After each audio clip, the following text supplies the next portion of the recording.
Boa noite, amados irmãos. Façamos a leitura aqui do Didaquê para iniciarmos o culto. O Didaquê é um documento apostólico embasado em todas as verdades da Bíblia. Eu leio e os irmãos acompanham no folhetim. Didaquê, capítulo 13. Sustentação do profeta. Deveres para com os verdadeiros profetas. Todo verdadeiro profeta que quer estabelecer-se entre vós é digno de seu alimento. Do mesmo modo, também o verdadeiro mestre, como operário, é digno de seu alimento. Por isso, tomarás primícias de todos os produtos da vindima e da eira, dos bois e das ovelhas, e darás aos profetas, pois estes são os vossos grandes sacerdotes. Se vós, porém, não tiverdes profeta, dai-o aos pobres. Se tu fizeres pão, toma as primícias e dás conforme manda a lei. Do mesmo modo, abrindo uma bilha de vinho ou de óleo, toma as primícias e dá aos profetas. E toma as primícias do dinheiro, das vestes e de todas as posses, e segundo o teu juízo, dás conforme a lei. Oremos. Santíssimo Deus e Pai, Deus Todo-Poderoso, te agradeço, ó Deus, por estarmos aqui reunidos em tua santa casa, Senhor, neste momento, ó Pai. Te agradeço por ter nos trazido em paz e segurança para o teu templo. Amado Pai, eu te peço que aqui venhamos a te prestar um culto verdadeiro, Senhor. Um culto em espírito e em verdade. Amado Pai, eu te peço que a nossa mente esteja aqui voltada para ti, que venhamos estar concentrados, Senhor, para te louvar e te adorar. É o que eu te peço em nome do teu Filho amado Jesus Cristo. Amém. Peço aos amados que fiquem de pé e façamos a leitura do recitativo que se encontra em Jó, capítulo 42, versículo 2. Eu leio e os irmãos repetem comigo. Bem sei que tudo podes, e nenhum dos teus planos pode ser frustrado. Amém. Peço aos amados que sentem e que o irmão Nelson venha à frente para entoarmos o cântico.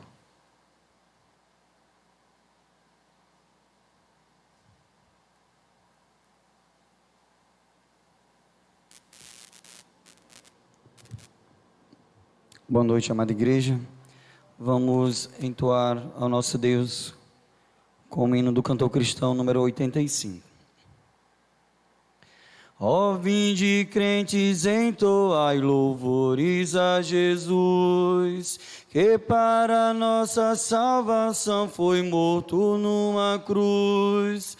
Seu sangue derramou, de tudo me lavou, mais alvo do que a neve me tornou. O sangue de Jesus me lavou, me lavou. O sangue de Jesus me lavou, me lavou. Alegre cantarei louvores a meu Rei, a meu Senhor Jesus que me salvou. Conosco vinde vos unir na guerra contra o mal, e com o nosso Salvador em marcha triunfal. A todos proclamar a graça e seu poder, seu sangue derramou para nos salvar. O sangue de Jesus me lavou, me lavou.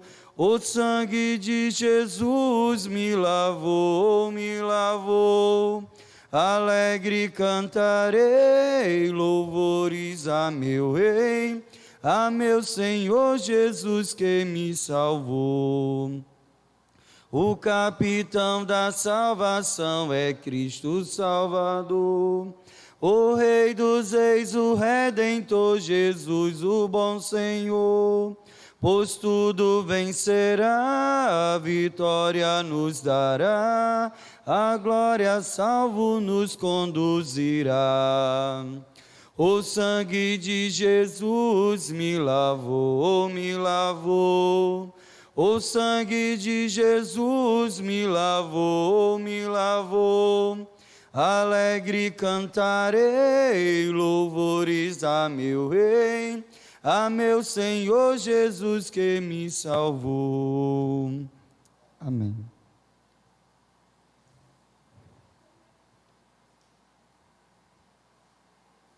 Peço aos amados que fiquem de pé e façamos a leitura do livro de Números, no capítulo 4, do verso 21 ao 49. Hoje pela manhã nós fizemos a leitura do verso 1 ao verso 20. Eu li os versículos ímpares e os irmãos leiam os versos pares. Disse mais o Senhor a Moisés: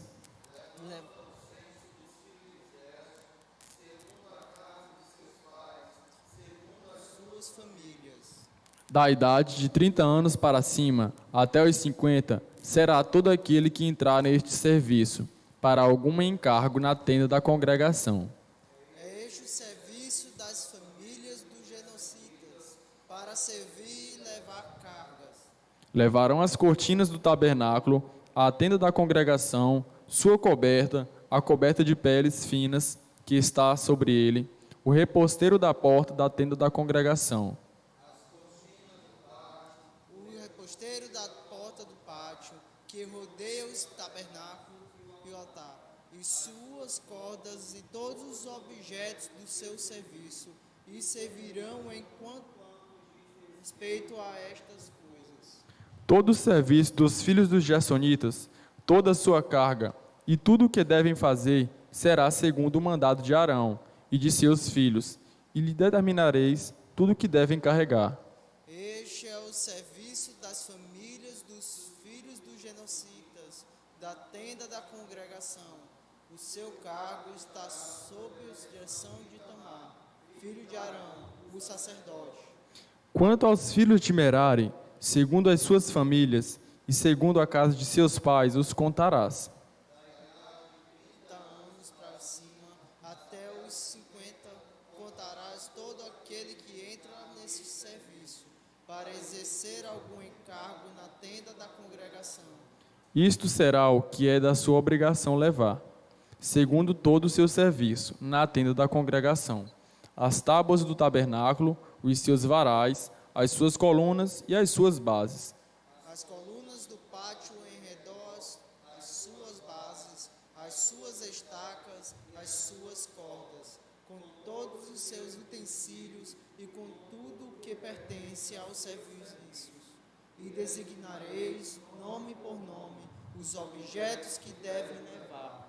É este o encargo das famílias dos filhos de Merari, segundo todo o seu serviço, na tenda da congregação, sob a direção de Itamar, filho de Arão, o sacerdote. Moisés, pois, e Arão, e os príncipes contaram com os israelitas, segundo as suas famílias e segundo a casa dos seus pais. Da idade de 30 anos para cima, até os 50, todo aquele que entrou neste serviço para exercer algum encargo na tenda da congregação, Contados, pois, segundo as suas famílias, foram 2.650. são estes os que foram contados das famílias dos coatitas, todos os que serviam na tenda da congregação, os quais Moisés e Arão contaram, segundo o mandado do Senhor, por Moisés. Os que foram contados dos filhos de Gerson, segundo as suas famílias e segundo a casa de seus pais. Da idade de 30 anos para cima, até os 50, todo aquele que entrou neste serviço para exercer algum encargo na tenda da congregação, Foram contados segundo as suas famílias, todas dos seus pais, foram 2.730. são estes os contados das famílias dos filhos de Gerson, todos os que serviam na tenda da congregação, os quais Moisés e Arão contaram, segundo o mandado do Senhor. Da família dos filhos de Merari, segundo as suas famílias e segundo a casa de seus pais. Da idade de 30 anos para cima, até os 50, todo aquele que entrou neste serviço para exercer algum encargo na tenda da congregação, Aos que deles foram contados, segundo as suas famílias, foram 3.200. são estes os contados das famílias dos filhos de Merari, os quais Moisés e Arão contaram, segundo o mandado do Senhor por Moisés. Todos os contados dos levitas, contados por Moisés e Arão, e os príncipes de Israel, segundo as suas famílias e segundo a casa dos seus pais. Da idade de 30 anos para cima até os 50, todos os que entraram para cumprir a tarefa do serviço e a de levarem cargas na tenda da congregação. Foram contados, foram 8.580. Segundo o mandado do Senhor por Moisés, foram designados, cada um para o seu serviço e a sua carga, e deles foram contados, como o Senhor ordenara a Moisés. Amém. Os irmãos podem sentar, chamo o irmão Nelson à frente para entoar o cântico.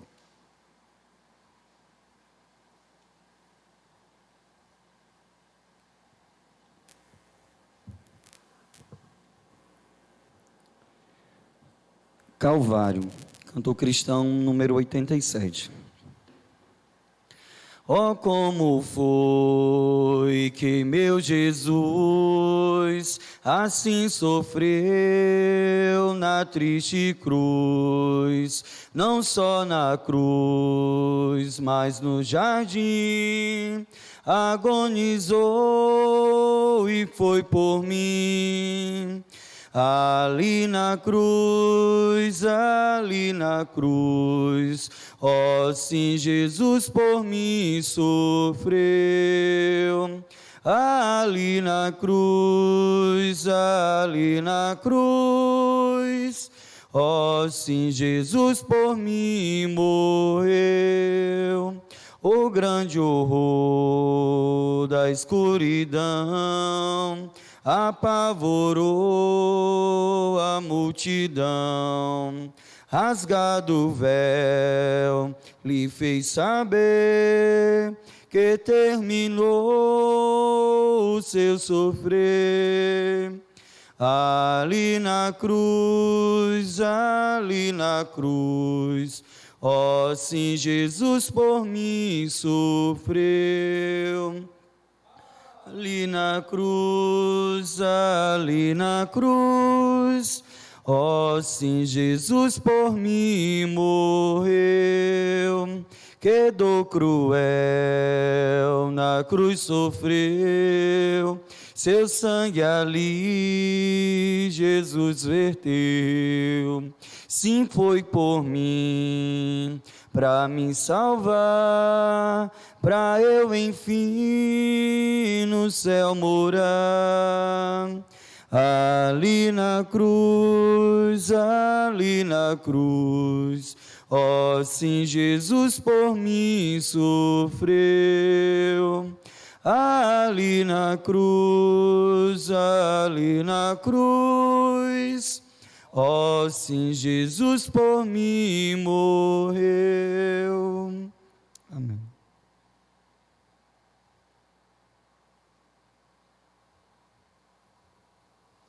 Chama à frente o presbítero Diego para o momento de intercessão.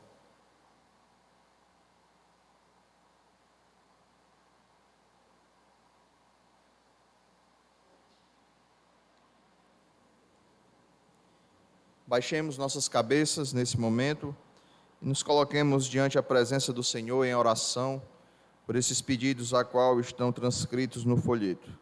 Oremos. Senhor Deus, Pai amado, Deus santo, Deus bendito, Deus todo-poderoso, Pai, nós nesse momento, continuando em Tua santa e poderosa presença, nos colocamos diante de Ti, cabisbaixos, reconhecendo a nossa pequenez, reconhecendo o quão, Senhor, nós temos falhado contra Ti, o quão nós temos Te desobedecido por sermos pecadores. Pai amado, reconhecemos que carecemos da Tua graça, que carecemos da Tua glória, da Tua misericórdia sobre nós. Reconhecemos, Senhor, que precisamos de Ti, que precisamos do Teu favor, para que venhamos, ó Pai, a Te buscar, a Te servir, Te seguir, com amor e com alegria. Pai, não nos deixe entregues ao nosso coração que é enganoso. Que dia após dia Tu possa nos fortalecer no Teu santo e reto caminho. Que dia após dia Tu possa, ó Pai, limpar o nosso coração de todo mal e nos fazer cada vez mais retos e íntegros diante de Ti. Refletindo a imagem do Teu Filho amado Jesus Cristo, e fazendo tudo conforme a tua vontade.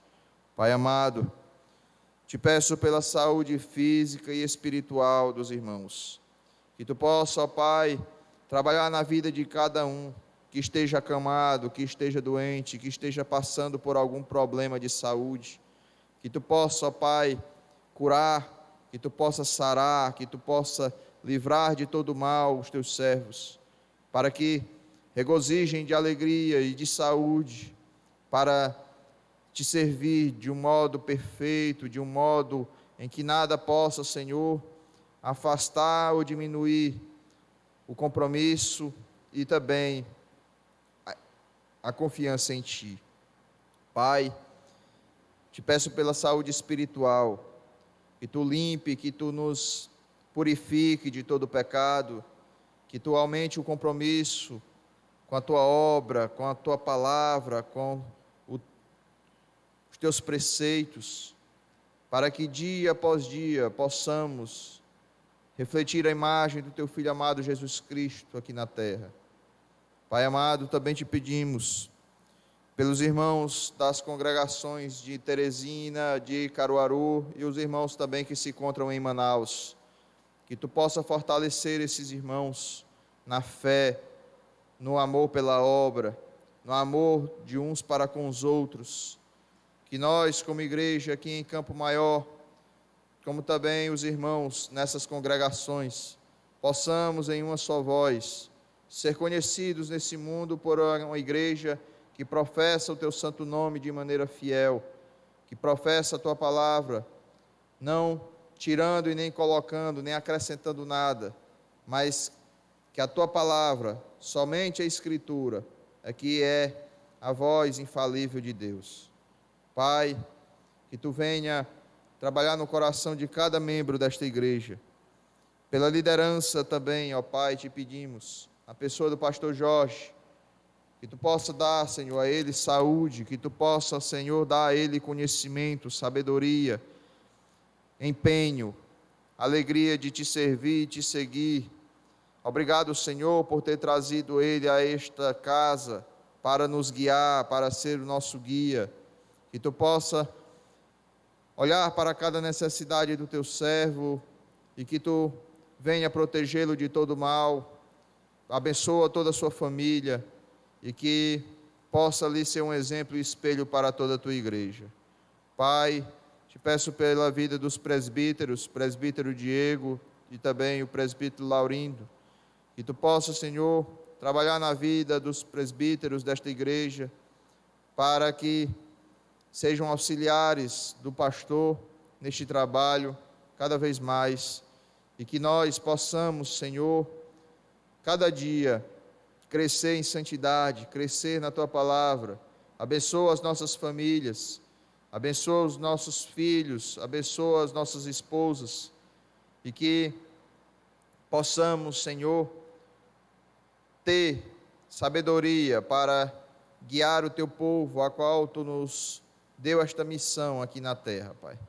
Senhor, também te pedimos pelas autoridades do nosso país, que nesse final de governo, ó Pai, possa ser cumprido os pagamentos, possa ser cumprido as leis, que venham ser elaboradas leis que engrandeçam Teu povo, que não sejam apagadas as luzes que venham maquinar o mal, e que Tu possa abençoar os próximos governantes que foram eleitos nas últimas eleições, governantes esses que foram colocados por Ti para guiar e para dirigir esta nação, colocados por Ti, como diz em Romanos 3, que toda autoridade é constituída por Deus, e que Tu, Senhor, os constituiu, que Tu possa abençoar a cada um dos novos governantes, que Tu venha, Senhor, trabalhar no coração destes para combater a corrupção, aplicar os recursos de modo correto, para que o povo venha ter e venha sentir os benefícios de um bom governo, que Tu venha ter misericórdia deste país, Senhor, não só deste país, Senhor, mas também Te pedimos por as autoridades de todo o mundo, de todas as nações, para que venham a ter o bom senso e ser guiados por Ti para trabalhar em prol do povo. Meu Deus, também te pedimos que Tu tenha misericórdia dos nossos familiares e dos nossos amigos, que Tu nos use como instrumento em Tuas mãos para propagar a Tua palavra, em todas as horas, horas oportunas e inoportunas, para falarmos do Teu Evangelho, falarmos do Teu amor, falarmos da Tua grande obra, falarmos dos Teus grandes feitos, porque Tu és o Senhor da história. Que Tu venha, Senhor, fazer com que venhamos dar um bom testemunho, testemunho de fé, um testemunho de vida, através dos nossos atos, através dos nossos costumes, da nossa boa vivência, para que vejam Teu Filho amado Jesus Cristo em nós, e que Tu venha, Senhor, trazer arrependimento e fé àqueles que não Te conhecem. Louvado seja o Teu santo e poderoso nome, não só aqui, mas em todo o universo, e que Tu, ó Pai, seja engrandecido em nossas vidas, e que dia após dia venhamos e tenhamos renovado em nosso coração o desejo de servir, a alegria de estar na Tua presença e de estarmos em comunhão uns com os outros. Em nome do Teu Filho amado Jesus Cristo é que nós Te pedimos para todos sempre. Amém.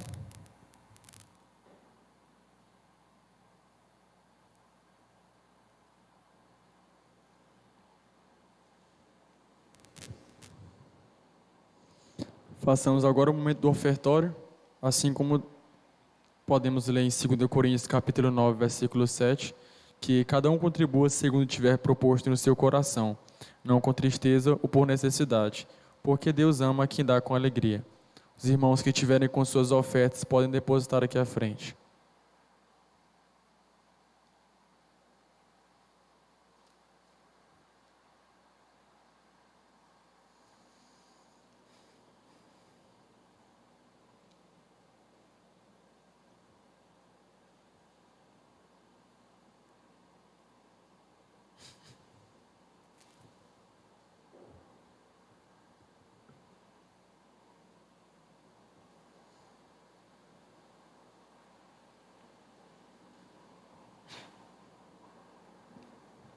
Oremos.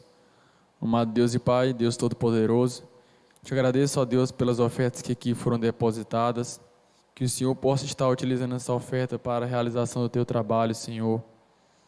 Amado Deus e Pai, eu te peço por cada irmão que pôde contribuir, te peço também por aqueles que não puderam, ó Pai, Tu sabes os motivos. Guarda cada um desses irmãos, Senhor. Amado Deus, também te peço pela pregação que está por vir agora, que a nossa mente esteja totalmente focada na pregação da Tua palavra, ó Pai.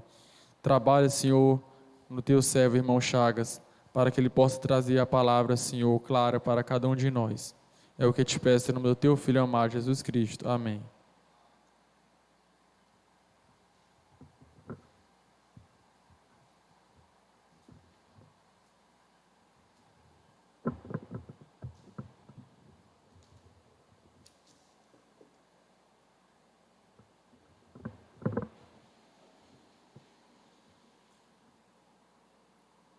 Boa noite, que a graça do Senhor Jesus esteja nesta noite e sobre aqueles que estão a ouvir pela web. Ficamos de pé.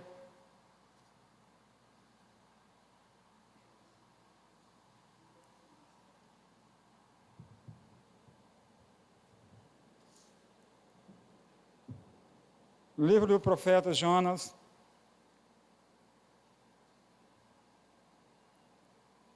capítulo 1 e versículo 3.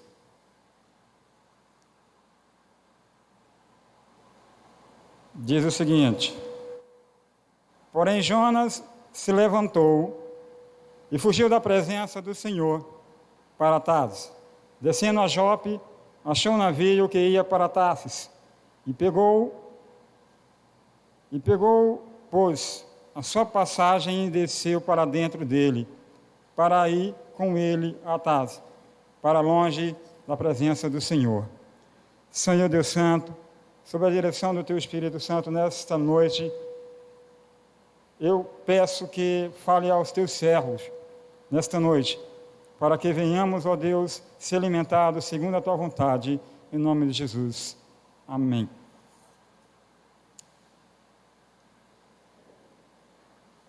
livro do profeta Jonas. Esse livro já foi pregado por 4 domingos não sucessivos, de maneira expositiva pelo pastor. Eu irei, nesta noite, falar sobre este profeta. Quem era de fato Jonas? E por que o livro de Jonas ele é atípico comparado com os demais profetas? Vemos que, ao longo da narrativa, do capítulo 1 até o capítulo 3, não temos uma noção exata do que vem a ser o enredo do livro do profeta Isaías, ou Jonas. Não sabemos. Se caso o capítulo 4 fosse extirpado desse livro, ficaríamos à deriva do enredo deste livro, porque só temos uma noção do livro completo só no capítulo 4. Jonas, segundo alguns estudiosos hebraicos, colocaram ele na categoria de mitrande, ou seja, de uma parábola. Não era a colocar numa categoria de um livro histórico e real, mas o próprio Senhor Jesus relatou 2 fatos relativos a este livro. Portanto, ele não é um mitrande, uma parábola. Mesmo que uma parábola viesse a ter uma realidade tão tangível, a tal ponto que fosse ilustrada como algo educativo para os dias de Jesus. Mas Jonas é alguém real, alguém histórico. Quem era Jonas? Vamos aos fatos históricos. Jonas é profeta do Reino do Norte, ou seja, Israel. O seu ministério foi comitante com o do profeta Isaías, no mesmo período e na mesma data que o profeta Isaías estava a ministrar em Judá, ele estava a ministrar no Reino do Norte, Israel. Israel, nesse período, estava passando por uma dificuldade enorme, até o ponto que a nação de Israel estava quase a ser suplantada por alguns problemas, por algumas dificuldades. E talvez que essas dificuldades seria o reino, a nação síria, que estava dando um embate em Israel de maneira terrível, a ponto de destruir vilas, cidade e a própria cidade de Samaria. Deus viu a dificuldade do Reino do Norte ser tão terrível que levantou Jeroboão II, filho de Jeoás, juntamente com o profeta Jonas, para livrar a Israel dos sírios e da angústia que estava sobre ele. De tal maneira que o Reino do Norte veio a prosperar como nunca houve desde que o Reino de Israel se separou. Esse reino prosperou de tal maneira que os seus limites territoriais chegaram aos dias do rei Davi e do rei Salomão. Mas essa prosperidade deste reino não era uma prosperidade que adivinha de Deus. Porque se alguém tem o entendimento de prosperidade e paz, é um sinônimo da presença de Deus e de comunhão com Deus, está enganado. O reino de Jeroboão II foi bem próspero. Riquezas, segurança da nação e um povo feliz, mas estavam distante do seu Deus, distante do seu Senhor. Sendo assim, essa prosperidade do Reino do Norte fez com que algumas nações pôssem os olhos sobre o Reino do Norte, até o ponto que até o seu irmão, o Reino do Sul, Judá, invertiu contra ele. Não estou lembrado o nome do rei de Judá, que viu a prosperidade do Reino do Norte e quis guerra contra Jeroboão II. Jeroboão II aconselhou ao rei de Israel, de Judá, a não guerrear contra ele.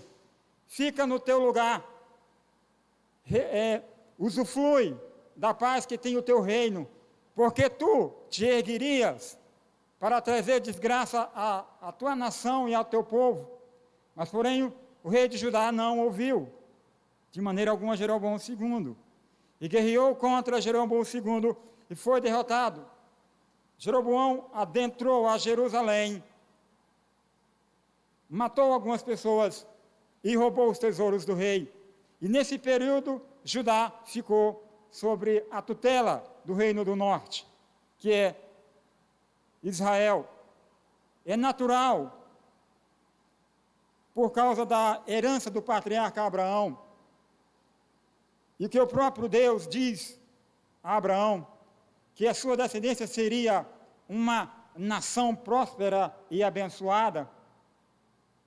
Às vezes, esse conhecimento dessa bênção, porque somos seres humanos e nos tangenciamos à soberba, isso é algo natural, porque o homem carnal habita em nós.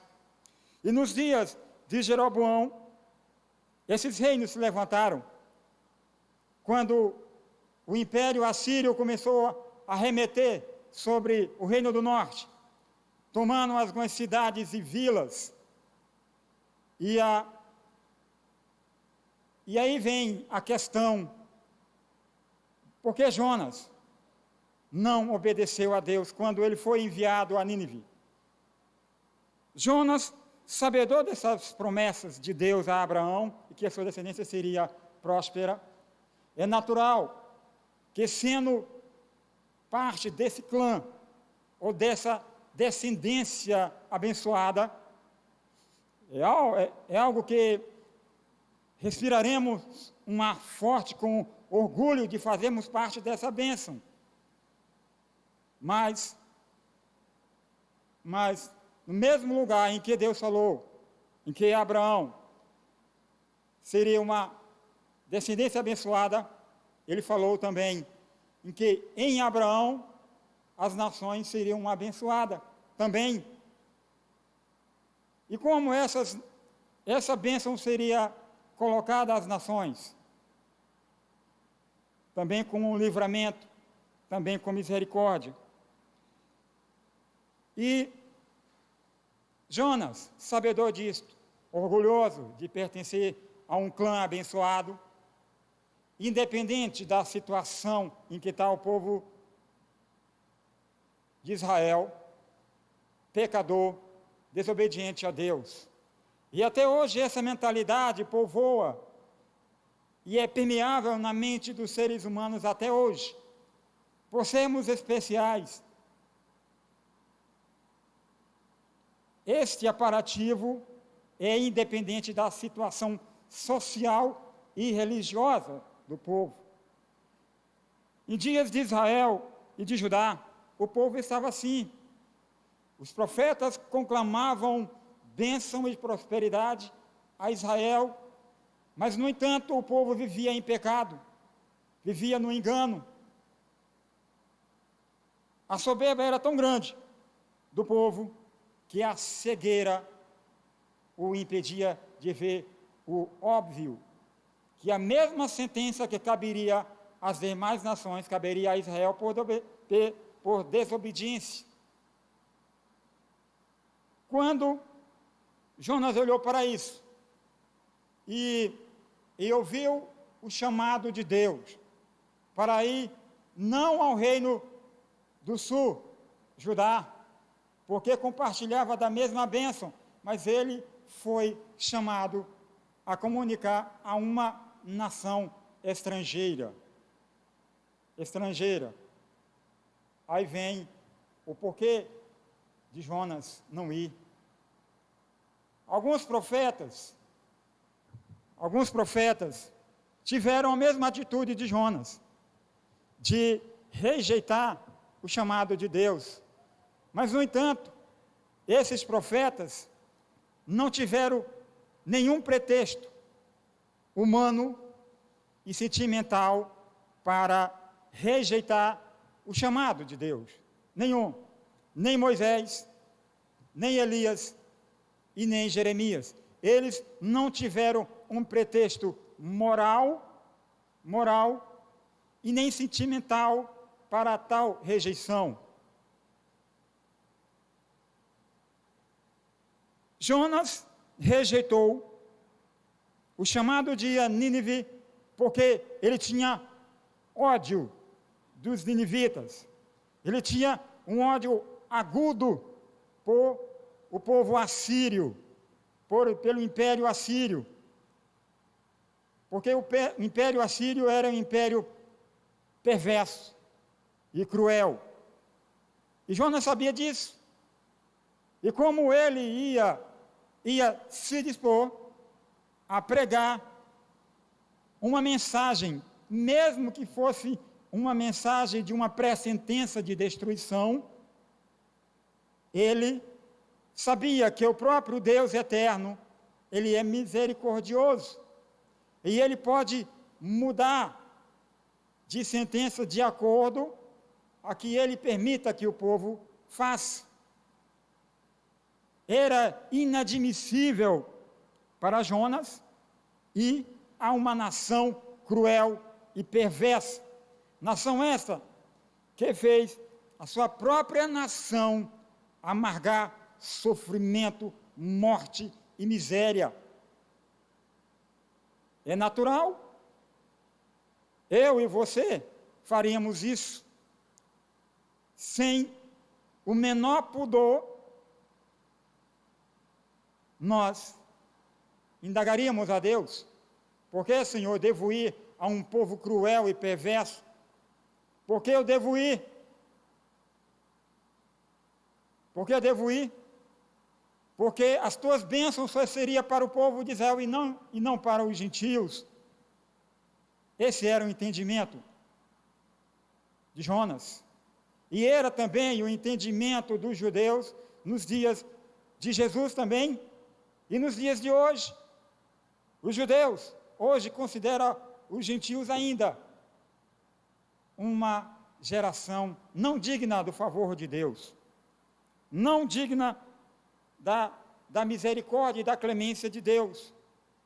E quando estamos encharcados de ódio, de desprazer por alguém, e esse alguém, Deus, nos ordena, Ele não pede, Ele nos ordena, que vamos a este, e que pregamos uma boa nova de sentença, mesmo que essa boa nova seja permutada no decorrer dessa profecia, seja mudada em bênção. Isso para nós é inadmissível, como para Jonas também era inadmissível, e pregar para os ninivitas, porque Nínive era chamada cidade de derramamento de sangue. Pela palavra você tem um leque bem aberto para saber a dimensão da corrupção e da perversidade que Nínive tinha. A tal ponto que isso chegou aos ouvidos de Deus, que Nínive deveria ouvir uma mensagem dura de sentença para ela. O caso diferente de Sodoma e Gomorra. Sodoma e Gomorra não foi enviado ninguém a pregar, nem a sentença de condenação. Não foi enviado para Sodoma e Gomorra, não. Foi enviado alguém para constatar o grau de corrupção de Sodoma e Gomorra. E não havia ninguém de Sodoma e Gomorra digno de clemência, de misericórdia, a não ser Ló e sua família. Nínive é diferente. O clamor da corrupção e da degradação moral de Nínive chegou aos ouvidos de Deus. Deus convoca Jonas: vai e notifica a minha sentença contra essa cidade.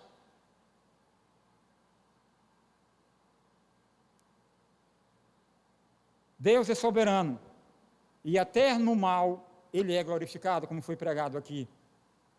É lógico que Jonas, imbuído do seu ódio e raiva contra os assírios, ele chuta o balde. Não vou. Não vou. Não vou. Sendo que o ódio e a raiva, essas duas coisas, destrói as bases que outrora eram firmes, inabaláveis, porque aquilo que outrora era muito precioso para nós, a vontade de Deus, a lei de Deus, passa a fenecer paulatinamente quando o ódio vai tomando posse, vai se tornando tangível, a tal ponto que cometemos coisas absurdas e vamos a extremos que outrora não cabia a nós. Assim foi o caso de Jonas. O ódio dele tornou ele estúpido, a ponto de imbuir em sua mente e dizer que eu não vou e vou-me embora, vou fugir da tua presença. A estupidez de Jonas foi tão grande que ele presumiu que pegando uma condução a Jope, e de Jope pegar um navio a Tarsis, uma cidade, Tarsis é a Espanha, mas alguns historiadores dizem que é uma cidade pequena ao leste da atual Espanha. Ele era para ir para o Oriente. Nínive hoje compreende a parte norte do Iraque. Ele foi mandado para cá e ele pegou para cá. Deus mandou ele para o norte, ele foi para o sul. E a estupidez de Jonas foi tanto que ele presumiu que poderia fugir da presença de Deus, como se ele desconhecesse o Deus que temia, como o Deus que preenche todo o universo e que tem controle de tudo. Ele simplesmente jogou por terra isso que ele tinha de conhecimento desse Deus. Tamanho era o ódio e o desprezo pelos assírios, que perturbou a base moral e espiritual da vida de Jonas. Ele fugiu. E como todos aqueles que o ódio toma conta da sua vida e o ressentimento toma conta, ele fica letárgico, ele não percebe nada que está ao seu redor, a tal ponto que Jonas desceu e foi dormir. Quando estamos em rebelião contra Deus, em pecado, isso acontece muito. Eu tenho isso como experiência própria. Se torna letárgico, imperceptível aquilo que acontece. Tudo é contra o indivíduo, mas o indivíduo não percebe, ele não enxerga. Jonas desce. Como a vontade de Deus é imperativa, Deus ordena uma tempestade no mar Mediterrâneo. Não se sabe onde o barco onde Jonas estava, se estava a meio caminho ou perto de Tarsis. Não, a Bíblia não nos dá essa narrativa. E essa tempestade começou a sacudir o navio, como um vento forte sacode uma vara fina e verde. Ao desespero dos marinheiros e das pessoas que estavam dentro do barco, cada um clamava ao seu Deus, e Jonas dormindo, com uma letárgica daquele que está em rebelião contra Deus. Desce o comandante e diz: olha, não te dá, o navio está sendo quase partido e tu dorme, e todo mundo clama por o seu Deus, clama pelo teu. Talvez ele ouça e nos atenda. Essa letárgica é natural de alguém que nutre o ódio e o rancor. Jonas, sabedor que a tempestade era o motivo que Deus faria ele mudar, ele diz: olha, lança-me ao mar, ele se acalmará. Qual a certeza que Jonas teria que o mar ia se acalmar? Simplesmente por jogar ele no mar? É uma indagação. Mas ele tinha essa certeza, que ele era o motivo da intempérie no mar. Ele era o motivo. Mas ele não tinha uma certeza. Ele não tinha uma certeza que não viveria. Ele simplesmente disse, lança-me. Ele não tinha certeza que ia viver. Ele não tinha certeza. Deus, soberanamente, como tem controle de tudo que existe, não somente no universo, mas nessa terra, ele prepara um mamífero aquático, alguns dizem peixe, mas os peixes comuns, a sua digestão é muito rápida, e os mamíferos não, é mais lenta. E sabemos que Deus mandou o peixe engolir Jonas. Sabemos que esse é um ato de misericórdia conferido a Jonas, porque se o peixe não engolisse ele, ele morreria no mar. Mesmo se ele escapasse da intempérie, que é algo impossível, seria devorado pelos animais marinhos, principalmente os tubarões, seria devorado. Deus, por misericórdia, manda o animal engolir Jonas. O mais incrível ainda, que Deus transforma Jonas como um ser que habita no estômago de animais de grande porte. Sabemos que animais de grande porte, existem seres vivos e parasitas dentro do seu estômago, que auxilia na digestão dos alimentos que é ingerido. Milagrosamente, Deus transforma Jonas em um desses. Como? Como é que você propõe isso? Como? Porque no estômago não existe oxigênio. Não existe oxigênio no estômago de qualquer animal que seja. Assim como os seres humanos respiram e o ar vai para o pulmão, assim também em todos os seres humanos, até os peixes. Quando eles têm a respiração traqueal, o ar vai para o saco de ar que existe nos peixes. Aquele que já tratou algum peixe, vê aquele saco de ar nele. Oxigênio não vai para o estômago. Oxigênio, por causa do trabalho de digestão, produz gases nocivos, e o suco gástrico destrói, criando uma fermentação e uns gases terríveis.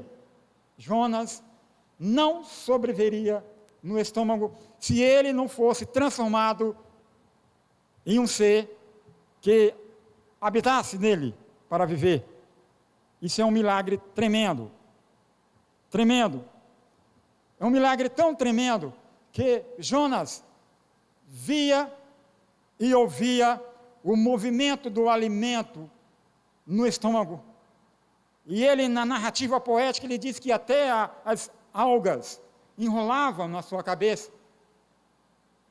Isso é algo tremendo, algo maravilhoso que Deus faz. É por isso que a narrativa do profeta Jonas, para alguns, soa como uma parábola, porque é algo tremendo. Jonas começa a clamar por socorro, por ajuda, por misericórdia, porque ele não iria ver a casa do Senhor mais e nem estar na casa do Senhor para o glorificar. Mas, no entanto, Deus, por misericórdia, manda o animal vomitá-lo numa praia perto de Jope. Ele voltou ao lugar inicial que deveria ir. Ele voltou, vomitou na praia perto de Jope, teve que pegar uma caravana indo até Nínive, porque em Nínive não existia praia, só existia o rio Tigre e o Nilo, o rio Tigre e o Eufrates. Aí Jonas foi. Sabemos que Deus age soberanamente em tudo, e a sua vontade nunca é arrefecida ou diminuída pela minha livre ação, ou de qualquer ser humano. A minha livre ação, o que alguns denominam livre-arbítrio, que não é, que livre ação é diferente de livre-arbítrio. Não muda a soberania de Deus o que eu faço. De uma maneira ou de outra, eu vou voltar a fazer a vontade de Deus. Quer de uma maneira indesejada ou desejada, eu farei a vontade de Deus, eu farei o mandato de Deus. Logo após, ele ia ser vomitado na praia de Jope, perto da praia de Jope. Ele, sem querer, desgostoso, tomou a caravana rumo a Nínive. Chegou lá, pregou, anunciou de uma maneira... As pessoas sabem quando alguém prega a palavra de Deus sem prazer, sem alegria, sem ânimo. Prega somente por pregar, anuncia somente por anunciar, e não declara os desígnios de Deus naquilo que ele prega. O desprazer de Jonas, permeado pelo ódio, não feneceu, não arrefeceu de maneira alguma adiante do sofrimento que ele teve no mar e no ventre do peixe. Não arrefeceu. O seu desprazer continuou.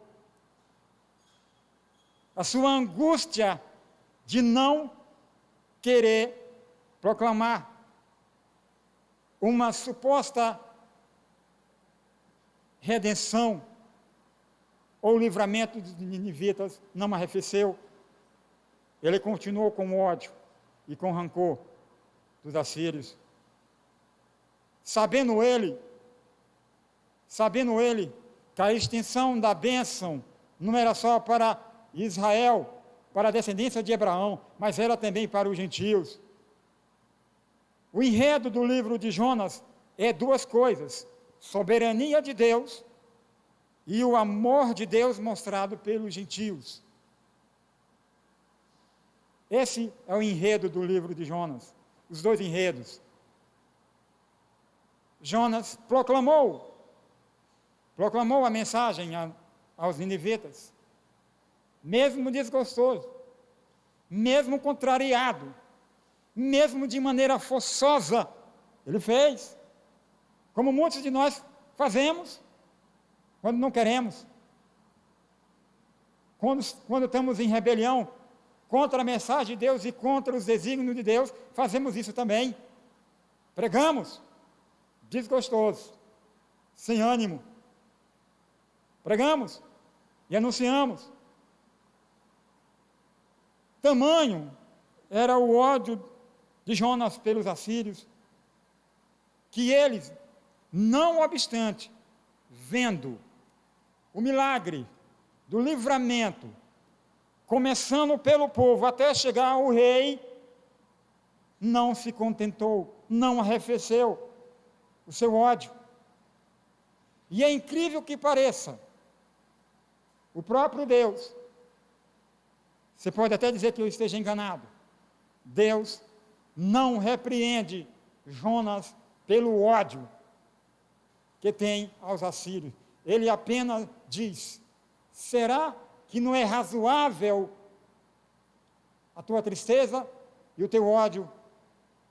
Não deveria eu agir X com esse povo? Nós nos limitamos a isto, a saber disso. E não sabemos porque o livro termina com Jonas desgostoso, desanimado e angustiado, simplesmente porque ele, numa soberba arregada por uma promessa que deveríamos esboçar humildade e glorificar a Deus. Os judeus não eram humildes nem glorificavam a Deus. Por isso, Jonas continuou raivoso. Não sabemos o fim que levou ao seu ódio, ao seu rancor aos assírios. Ele viu cidadãos de Nínive, um a um, dando atenção à pregação dele, que é algo incomum, que é algo impossível para uma nação, para um reino, ou para um império tão pecador, tão sanguinário como era o Império Assírio. Era tamanho que eles descampavam as matas ao redor da cidadela a ser conquistada. Eles tampavam os rios e córregos que nutriam a cidade de água.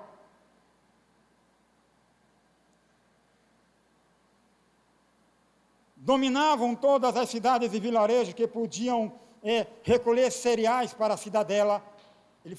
Essa nação fazia tudo isso. Matavam, trucidavam e deixavam alguns vivos para saberem como é cruel se rebeliar contra os assírios. Se o ódio de Jonas era agudo, como seria se ele visse e ouvisse o que Deus cumpriu com relação a Israel? E eu vos expulsarei da minha presença, e vós amargarei as vossas iniquidades em uma terra alheia, e nunca mais voltarão para cá, porque os vossos pecados me nojam, e por isso eu vos vomitarei, e vos tirarei da minha terra. Isso ele cumpriu. E Jonas não viu isso. O filho de Peca, chamado Oséias, o último rei do norte, como era natural, todo o reino do norte, os reis tinham uma escala de degradação moral e espiritual, cada um deles. Assim como o reino de Judá tinha as escalas dos seus reis. Uns eram normal, médio e excelente. No reino do sul, Judá, os reis eram justos, mais justos, e outros mais ainda. No caso de Ezequias, Josafá e Josias, esses são os reis do ápice, porque eles temiam a Deus com todas as suas forças, com todo o seu ser, e amavam a Deus. Assim também no Reino do Norte, era assim também, não do mesmo modo, mas ao contrário. Os reis eram perversos, perverso e meio, e perverso dobrado. Era assim o Reino do Norte. E o filho de Peca, Oséias, o último rei do norte, quando Deus cumpriu que ia vomitar Israel da terra, ele fez com que Senaqueribe, ou Salmanasé V, deportasse todo o reino do norte para as terras adjacentes entre o rio Eufrates e o outro rio, que eu me esqueci o nome agora, foi deportada. Por que foi deportado o Reino do Norte? era a política dos assírios, de se deixar o povo na terra, poderia se rebeliar. Deportando-os para outra terra, não teria como ele se rebeliar. Aí, pegou o rei Salmanasé V, pegou todo o povo do reino do norte e transferiu para perto do rio Eufrates. E trouxe para Samaria e todas as cidades adjacentes os povos que eram dessa região, de Iva, de Erpá, de Cuta, de Separvaim e de Babilônia. Colocaram no lugar dos israelitas. E esse povo foi colocado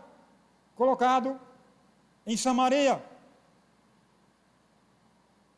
Esses povos dessas nações não sabia a lei vigente do local, não sabia quem era o Deus regente do local, não sabia. Cada um veio com seu modo cultico de adorar o seu Deus. Aí, onde nasceram os samaritanos, que não são judeus, aí começaram a viver na nação. Aí Deus enviou leões para devorá-los, aí foi preciso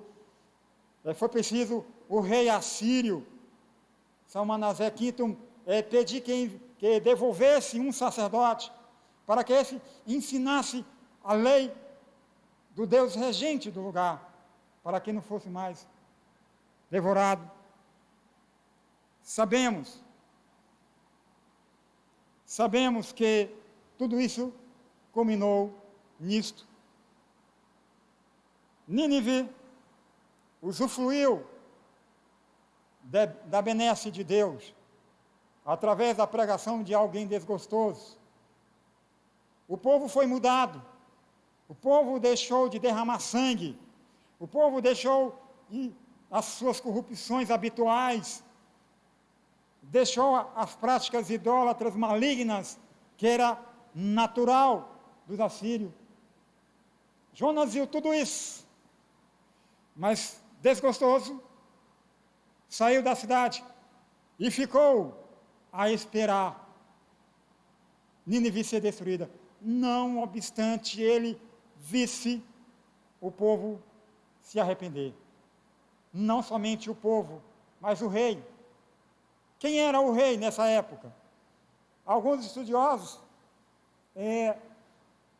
arremetem aos dois reis. Porque no período desses dois reis assírio, houve uma mudança religiosa. É natural, assim como os egípcios não têm nos seus anais de história o êxodo, assim também os assírios não narraram isso também. Os historiadores somente presumem que foi no reinado desses dois reis, Haddad, Nirarim ou Assudã III. Num desses dois reis foi o período em que Jeroboão II era rei, e foi o mesmo período que Jonas foi mandado a anunciar a mensagem a Nínive. Por que Deus teve misericórdia de Nínive? Ou melhor, por que Deus teve misericórdia dos assírios? Por quê? Porque a ira de Deus se arrefeceu mediante um arrependimento que ele permitiu que o povo se arrependesse, que o rei se arrependesse. Porque tudo o que Deus faz tem um objetivo futuro. Assim tinha um objetivo futuro através do ministério de Jonas. Haveria. O período entre esses dois reis foi um período próspero de justiça, de temor a um Deus que eles não conheciam, que eles só ouviam falar desse Deus, dos milagres transmitidos de nação a nação, do êxodo, da vitória conquistada na peregrinação no deserto, pelos reis que os israelitas, por intermédio do braço forte, da mão forte de Deus, foram destruídos por meio dele, destruído. Os assírios sabiam dessa história. Todo o reino do mundo velho sabia dessa história. Também os assírios sabiam disso. Mas ainda não tinham vivenciado o agir desse Deus dos judeus, que dera a eles uma vitória estrondosa ao longo da sua história, mas também os disciplinou de maneira estrondosa também, por causa das suas contínuas rebeliões e de suas contínuas revoltas contra ele. E como assim também, continuamente Deus livrou a Israel, não obstante do coração duro e de pedra que Israel tinha. A tal ponto que um profeta diz: eu sempre estendi a mão a um povo impenitente e de serviço dura, assim era Israel. Os assírios, eles viram o mover de Deus no meio deles, que eram gentios. Era peculiar esse agir de Deus só no meio dos judeus. Livramento, libertação, clemência, só entre os judeus. Mas como a promessa que Deus ia abençoar em Abraão todas as nações, isso chegou a Nínive. Deus se compadeceu, permitiu o arrependimento de toda a cidade sanguinária, a cidade que derramava sangue. Ele permitiu, todos eles se arrependeram, se vestiram de saco de pano grosseiro. O que seria esse saco de pano grosseiro? Eu creio que os irmãos já ouviram aquele saco entrelaçado de linha grossa, que é usado para ensacar feijão, arroz, coisa que não é tão fina como o féculo de mandioca, mas só é alimento grosso. Esta era uma típica vestimenta grossa. Eles se vestiram de vestimenta grossa e se humilharam, jejuaram e pediram clemência a um Deus através da pregação de alguém desgostoso. O livro de Jonas é a parte dos outros livros. Todos os profetas ansiaram êxito em seus ministérios. Todos eles. E todos eles não conseguiram êxito em seus ministérios através do arrependimento daqueles a qual eles eram enviados a pregar. Nenhum deles. Isaías não, Jeremias não, Naum não, todos eles não conseguiram êxito nenhum. É por isso que Jonas é um livro diferente dos demais.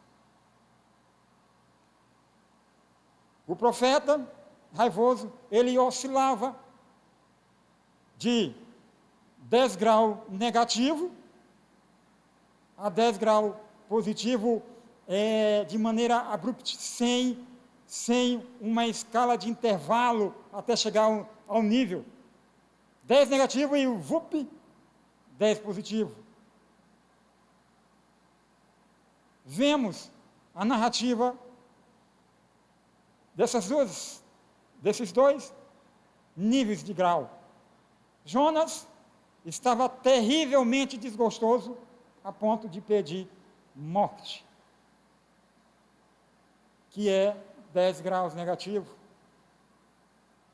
E de repente Deus tem misericórdia dele, não somente no peixe, mas também na árvore plantada fora da cidade de Nínive, porque o sol do Oriente Médio é terrível. Ele é entre os 45 graus Celsius a 50 graus Celsius. Ou seja, esse grau de temperatura em uma exposição contínua chega a matar alguém. Chega a matar. É por isso que o povo do Oriente Médio, ele usa aquelas roupas grossas e pesadas para se proteger do calor. Não existe nenhum habitante do Oriente Médio que se vista como nós aqui no Brasil, nenhum. Porque se vestir, obviamente vai morrer, porque o calor é terrível. Em um lugar onde de 45, ou melhor, de 40 graus a 50 graus Celsius,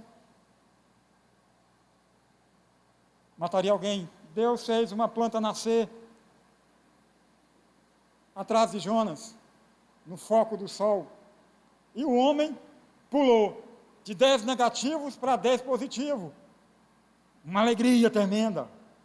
Se alegrou.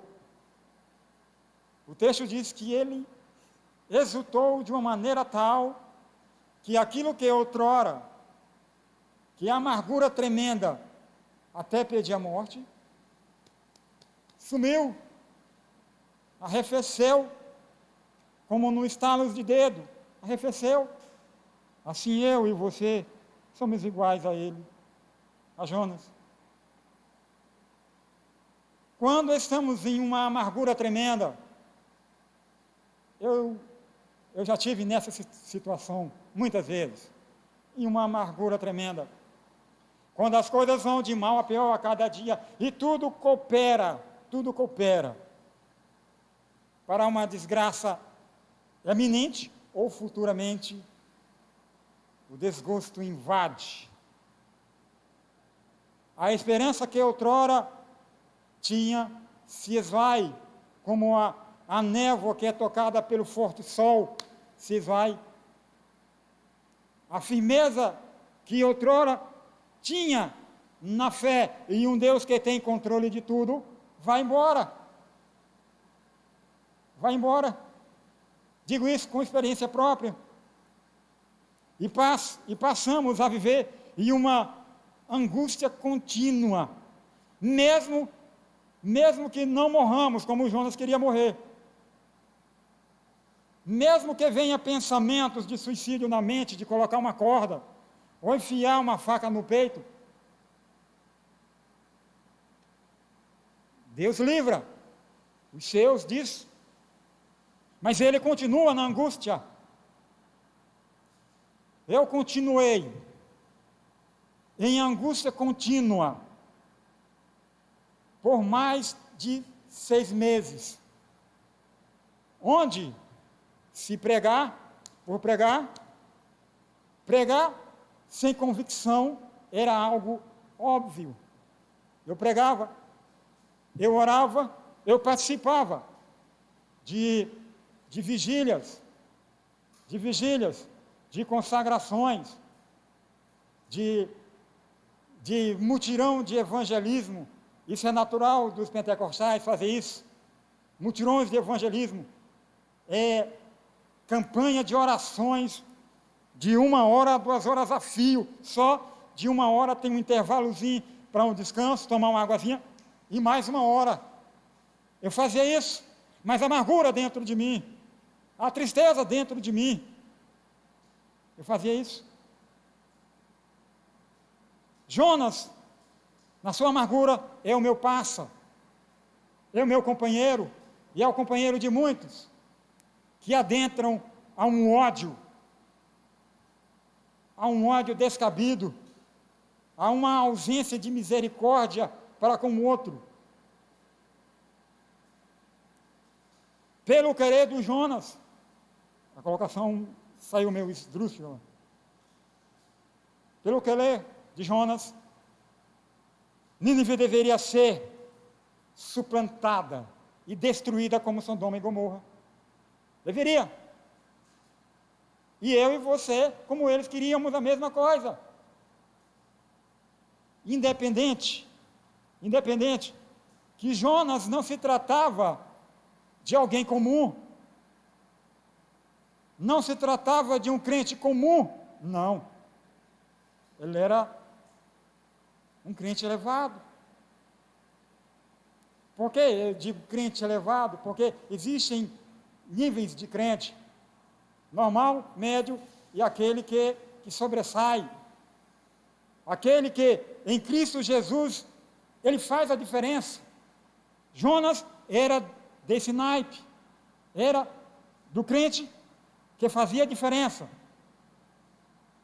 Para ele, em Deus, não há dificuldade, não há obstáculo. Se obstáculos se interpõem a ele, ele transpõe, porque o Deus que está com ele faz com que ele tenha uma força revigorante que o faz transpor. Não existe cansaço, não existe ocupação que impeça de ele fazer aquilo que Deus quer e aquilo que ele ama do seu Deus. Não impede. Eu digo também por experiência própria, não me impedia. Antes da amargura minha, não impedia. Evangelismo, discipulado, oração, campanha de jejum e oração. Eu estava dentro, participava, fazia tudo isso com alegria no coração, antes da tristeza e do rancor. Fazia isso. Eu chegava cansado do serviço, muitas vezes 4 horas da tarde, que às vezes a gente terminava cedo, cansado, de estar dentro de um caixote, puxando massa, dureza, para um servente, é serviço duro, no concretozão. Chegava cansado. Eu não ligava para o cansaço, coisa nenhuma. Tomava um banho, como diz no linguajar corriqueiro popular, capava o gato. Ia atrás de discipular alguém, de falar de alguém do reino de Deus. Fazia isso com alegria.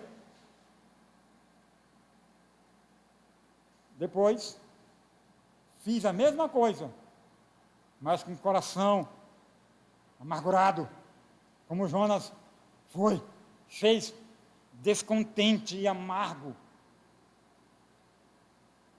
Ele não se lembrou do livramento do mar e do mar do peixe. É incrível que pareça, eu e você não nos lembramos, não. Nos esquecemos disso. Nos esquecemos de uma maneira tão descabida e cínica, que quando depois Deus nos livra, aí vem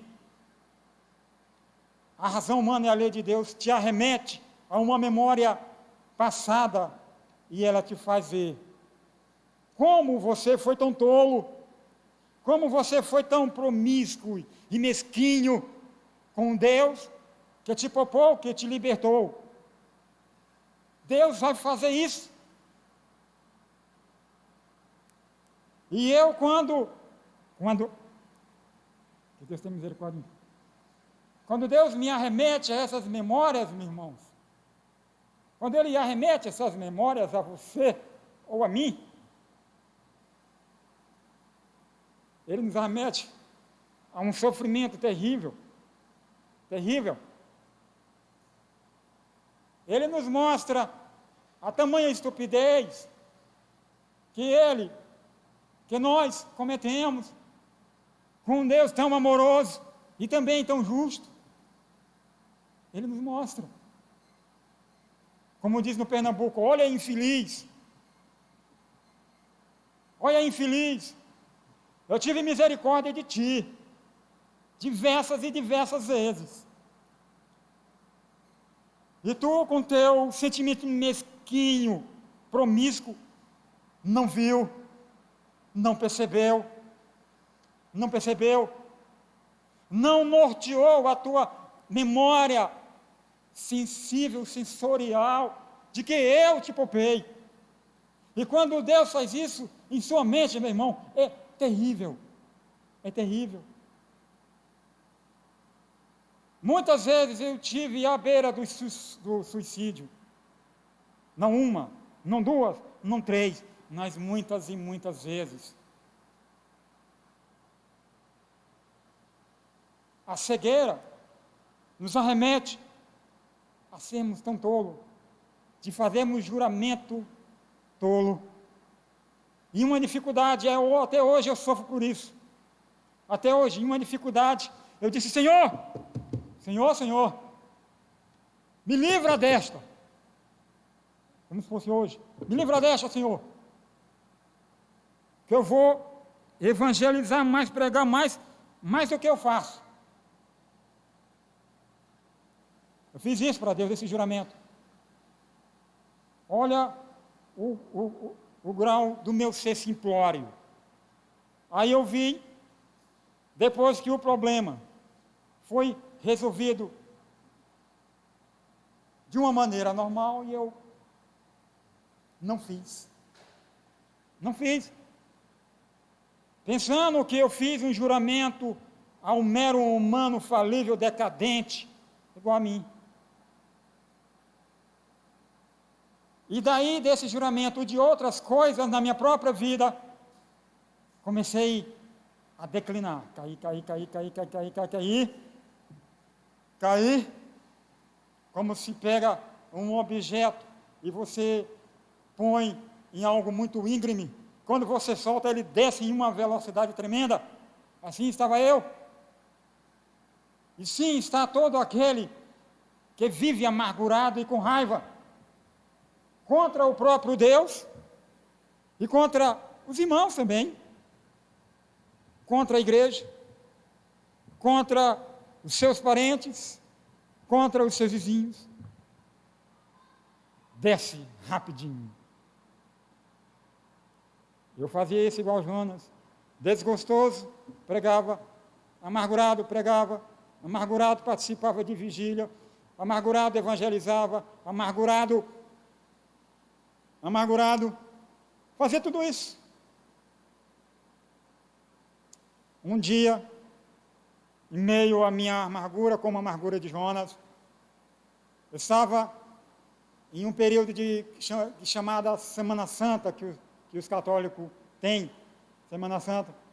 É natural entre os irmãos pentecostais fazerem retiro para evangelismo, oração e ensinamento, é natural. Assim como os outros irmãos também fazem, de outras denominações, mas os pentecostais é diferente. Oração, jejum e evangelismo, isso é que faz parte do cronograma desses períodos de Semana Santa. Nesse período de amargura minha, estava também evangelizando, participando de consagração nesse período.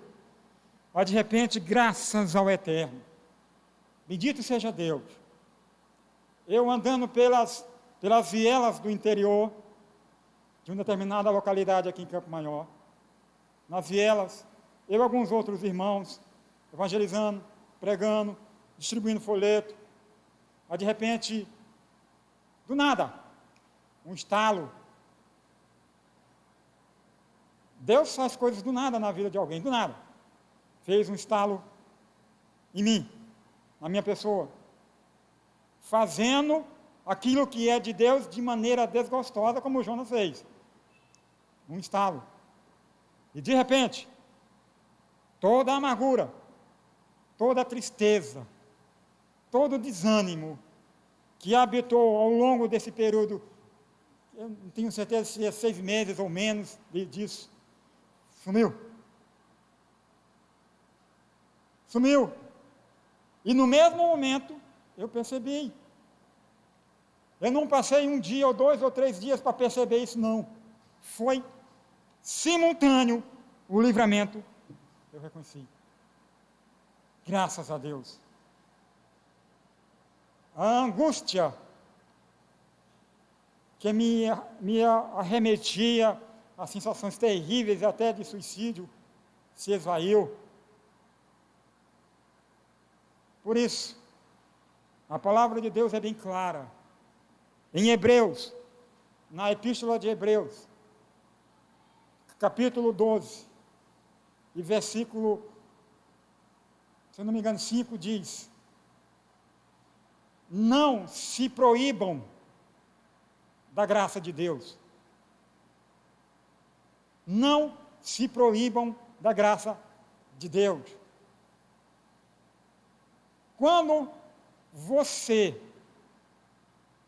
por vontade própria, se proíbe daquilo que é de Deus, vontade própria, obviamente permitida por Deus, se proíbe da graça de Deus, você é mais um Jonas da vida. Você se torna mais um Jonas. Mais um Jonas. E sendo assim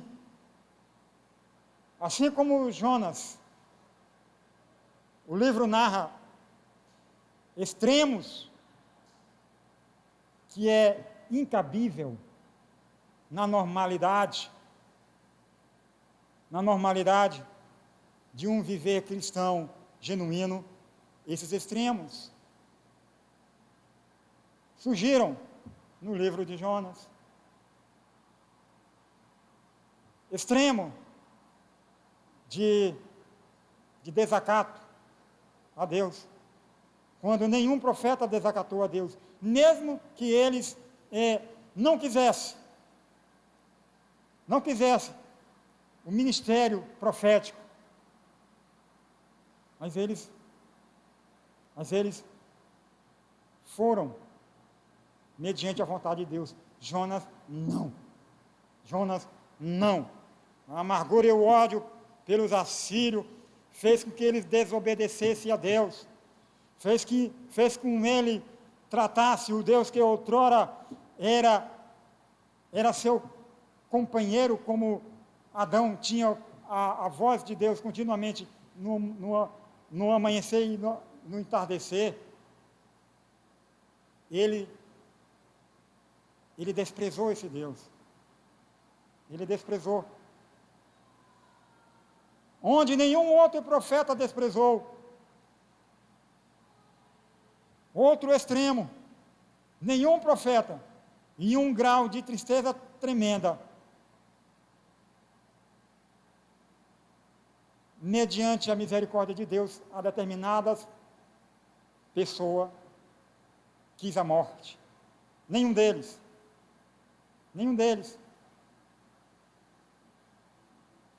O livro de Jonas, se formos analisar, tem vários extremos em que nenhum outro livro, e é um livro pequeno, 4 capítulos somente, mas é um livro que se difere muito de Isaías, de Jeremias e dos outros profetas, que são extensos em capítulo e em história.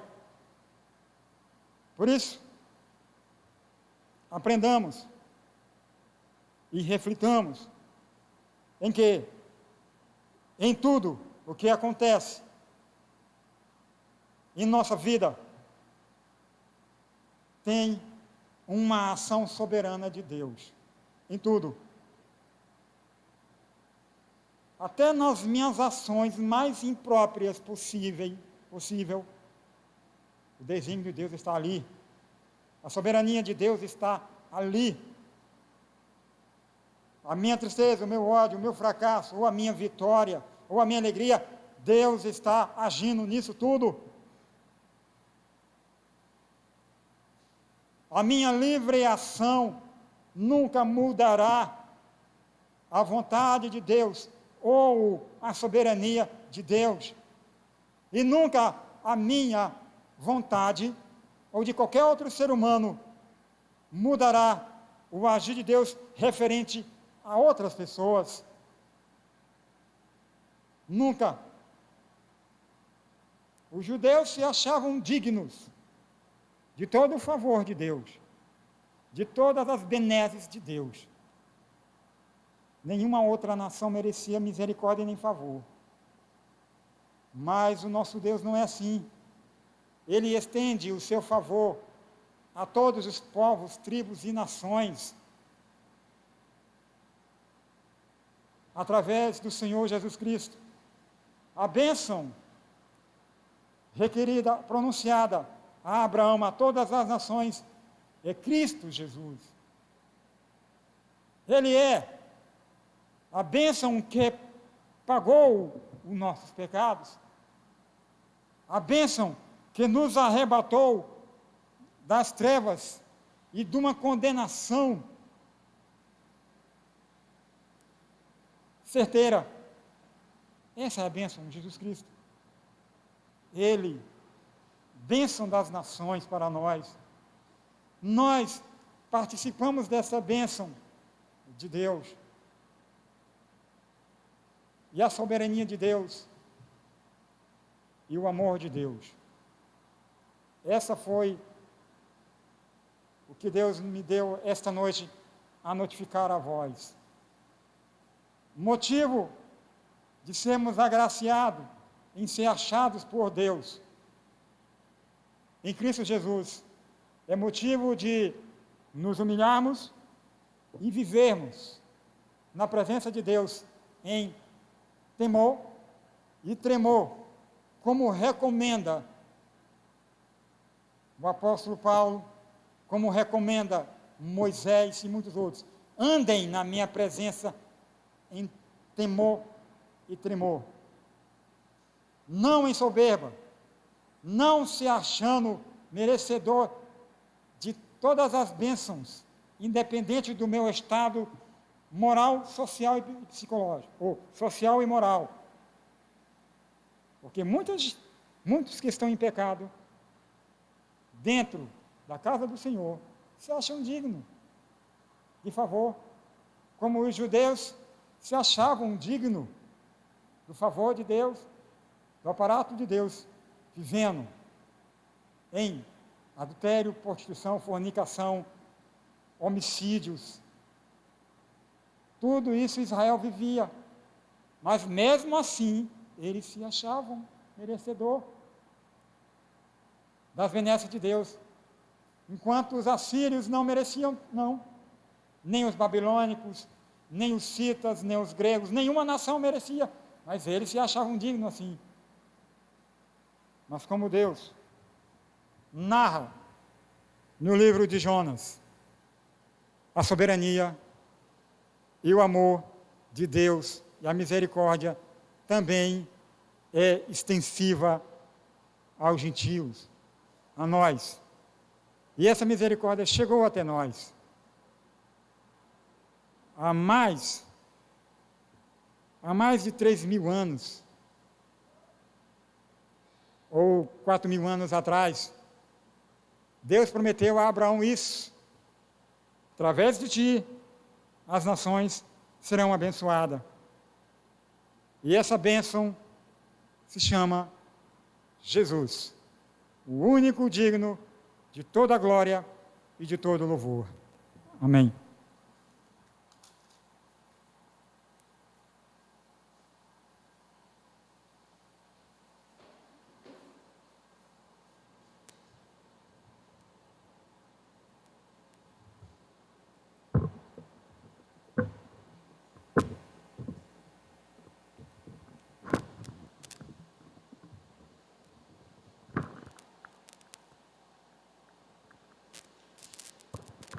O culto está encerrado, amados irmãos, e agora iniciaremos o momento da Santa Ceia. Passa a palavra ao presbítero Diego.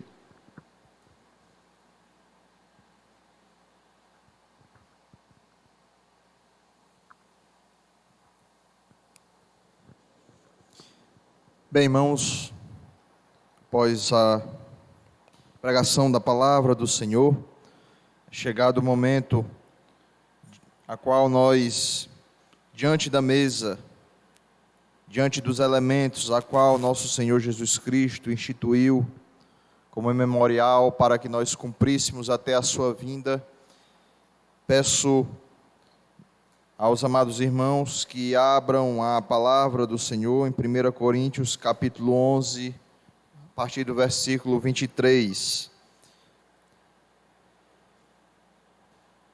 Chamo à frente o irmão Tauan e o irmão Mike para nos auxiliar.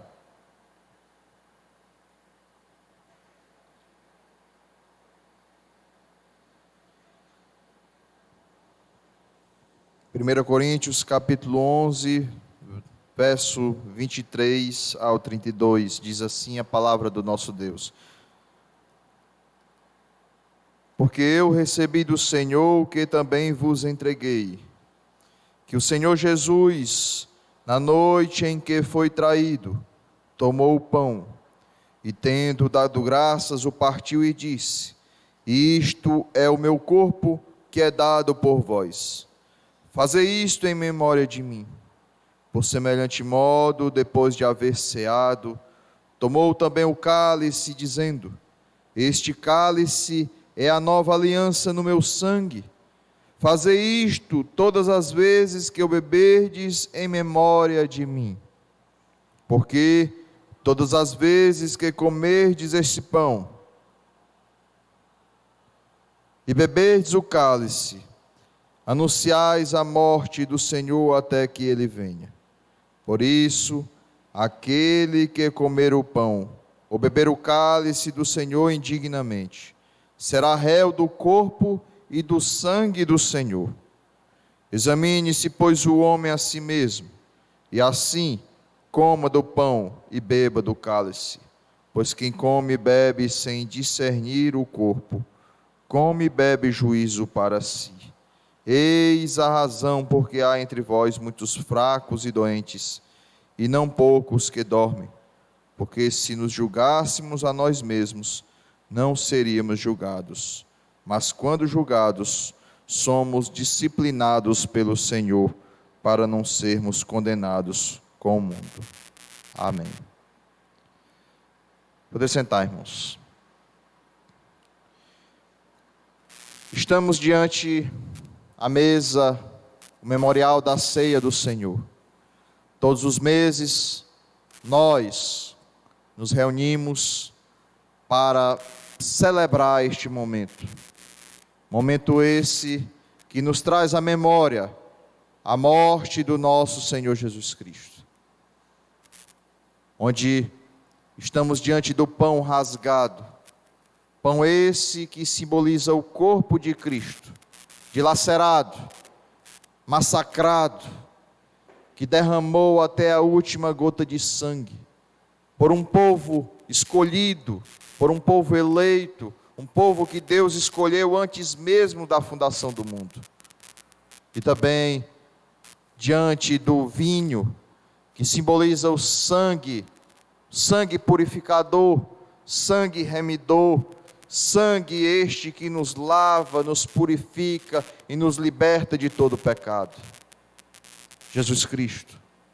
Jesus Cristo é posto à nossa frente, morto, para mostrar o quão nós somos pecadores, para mostrar o quão nós somos imundos, que nós somos incapazes de nos salvar, mas por Cristo fomos salvos, fomos libertos, e hoje somos participantes da família de Deus. Cristo pagou um alto preço. Cristo pagou um alto preço para que hoje nós estivéssemos aqui, diante dessa mesa, e participarmos destes elementos. Até quando nós iremos fazer isso? Até Jesus Cristo voltar, se aqui nós estivermos vivos. Ou enquanto nós tivermos vida, temos que praticar esse memorial. Quem pode participar da mesa, da ceia do Senhor? Todo aquele que foi batizado em nome do Pai, do Filho e do Espírito Santo, que professa fé na pessoa do nosso Senhor Jesus Cristo, que crê na sã doutrina. Quem pode participar da mesa do Senhor? Aquele que se arrepende dos seus pecados, aquele que olha para dentro de si, se examina e reconhece na pessoa de Jesus Cristo o perdão dos pecados, que se arrepende dos pecados e que não irá cometer mais esses pecados e nem ter prazer nesses pecados. Uma pessoa que não está vivendo em pecado deliberadamente, para que não venha cair sobre ela juízo, porque nós mesmos lemos aqui, que quem come e bebe sem discernir o corpo, está levando condenação para si mesmo.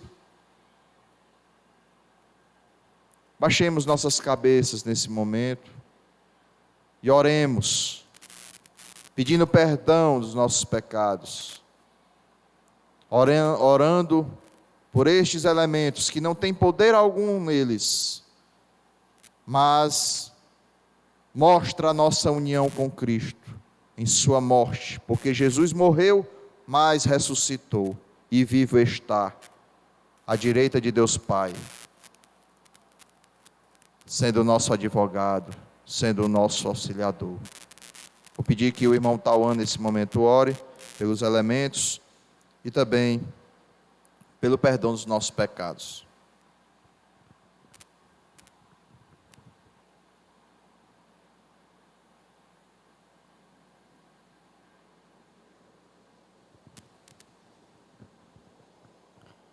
Senhor Deus, Pai amado, todo-poderoso, Senhor Jesus, Deus de toda a honra, toda a glória, todo louvor, meu Pai.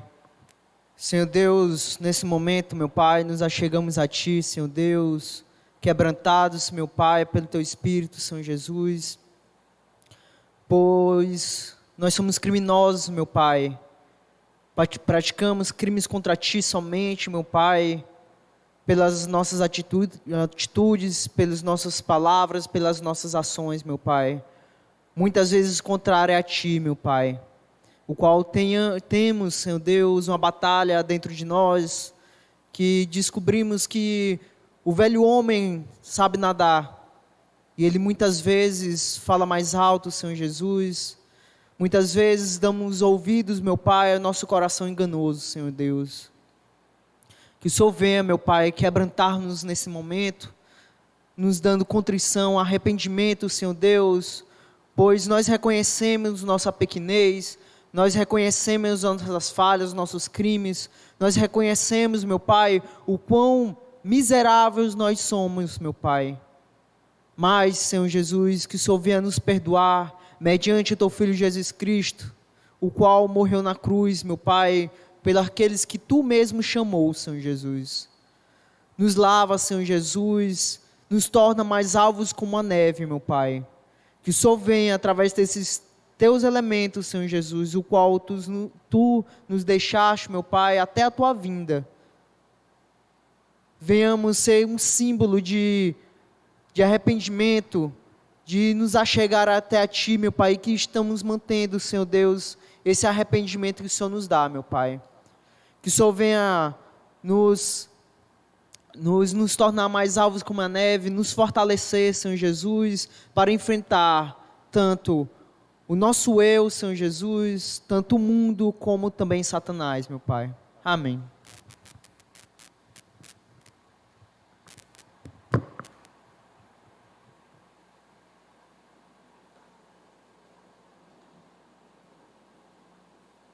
À medida que os irmãos forem recebendo os elementos, podem cear.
Alguns irmãos ficam sem receber alguns elementos.